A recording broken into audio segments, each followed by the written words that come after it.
Hi, I'm James from TechDep, and today I'm going to talk about high-performance networks. Do you ever have dropped frames in video calls, web pages that fail to load, networks where you have to disconnect and reconnect?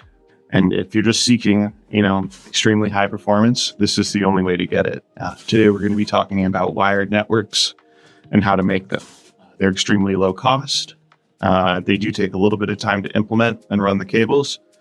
But everybody I know who I've ran these type of networks for hasn't gone back. They don't go. Once you switch to wired, you don't want to go back to wireless. It's amazing.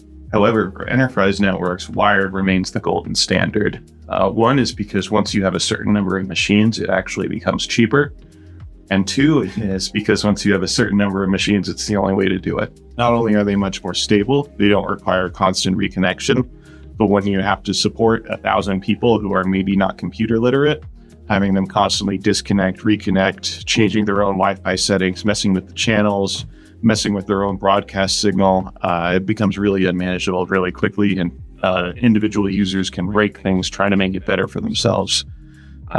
So with the wired network, it's a lot easier for a single provider to set up the network, route the traffic, and lock your users out of changing those settings. Wire technology remains the technology of choice for enterprise networks, simply because if you have 100 computers and a space the size of a basketball court, it's the only way to get them all connected to the internet.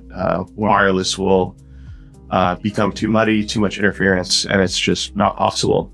It's also a lot better to use enterprise wired connections as opposed to wireless, because wireless just allows for too many settings to be controlled by the user, such as transmission power, channel. They'll start moving around. They'll spend all day messing with the signal, disconnecting and reconnecting, and they'll create more chaos for your IT provider. With a wired network, you can lay the cables, you can set the network settings, you can control the switches and the way that the traffic is routed, and you can lock your end users out of all those configurations. So besides home and small businesses, the majority of the internet is wired, especially what you call the backbone of the internet, which are major fiber optic lines that, cover the continental United States. They even go under the ocean. All that is wired. You won't really see long-term wireless. There are a few applications in very rural areas where they'll use directional dishes, and those will go about a quarter mile, and they're microwave transmitters. But that's the only enterprise use of wireless that I've seen is for very unique situations. But it's almost always cheaper to run wire. So for the last 250 feet or 100 feet, you're usually going to see Cat 6 cables, which I'm going to be showing in a minute. And you can see there's also Cat 5, Cat 7, Cat 8. We'll be going over that a little bit later. So for most small and medium businesses, Cat cables are all you're going to need. I'd say that unless you get above 50 people, you're not going to need any more than that. The only alternative to Cat is fiber. Fiber is kind of the final frontier. It's what makes up the backbone of the internet. They start off really thin, and they get thicker and thicker, and they're very expensive compared to Cat cables, which are very inexpensive. How inexpensive, you might ask? For a pre-cut cable, you might be looking at $10 to $15 for up to 25, 30, 40 feet. You can even buy a spool. For example, Cat 6A, which is what you're probably going to want to be using. And that's going to cost you between $75 and $150, depending on whether it's indoor rated, outdoor rated, and the level of shielding, and just the general quality of the cable. Cat cables are also called Ethernet cables. They could be used interchangeably. So the oldest version of Cat that I personally remember is Cat 5. Then it upgraded to Cat 6, Cat 7, there's Cat 8. There's also Cat 6A and Cat 7E. There's more variants, but that's what I remember off the top of my head. Some of them have better transmission strength, data throughput, things like that. Cat 6 is what's most widely used. Cat 6A is also very widely used. They're very cross-compatible. Sometimes the number of pin connectors will vary. But other than that, you basically don't have to worry about the type of cat cable until it doesn't work. Then you can check it.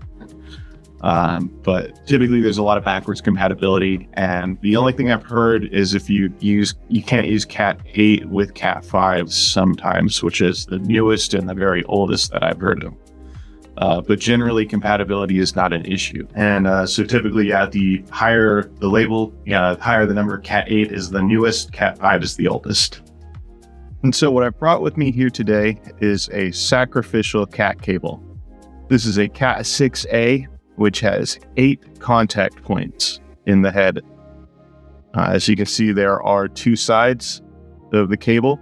And so on the opposite side, there was a header on it, which I have removed.